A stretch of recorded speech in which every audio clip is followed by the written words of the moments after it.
नागावच्या समुद्र किनाऱ्यावर अडकले प्रेमी युगल. अथक प्रयत्नानंतर युगलाची सुटका. उरण तालुक्यातील नागाव समुद्र किनाऱ्यावर कातर भागात प्रेमी युगल अडकल्याची घटना घडली होती. सानपाडा येथून फिरण्यासाठी आलेले हे प्रेमी युगल पिरवाडी परिसरातील कातळावर गेले असताना अचानक समुद्रात भरती सुरू झाल्याने ते अडकून पडले. घटनेची माहिती मिळताच सागरी सुरक्षा रक्षक, पोलीस आणि स्थानिक नागरिकांनी तात्काळ घटनास्थळी धाव घेत बचाव कार्य सुरू केले. अथक प्रयत्नानंतर दोघांना सुरक्षितपणे किनाऱ्यावर आणण्यात यश आले.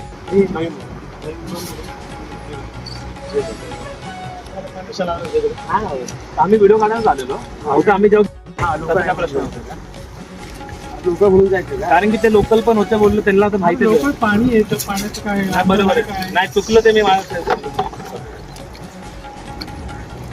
आणि कोणी बघितलं नसतं तर माझ्या जीवालाच लोक. आता हे त्यांनी बघितलं ते मोठी गोष्ट आली माझ्यासाठी. त्यांनी बघितलं पण आणि आले पण. त्यांनी गेलं तर वाहून तुम्ही.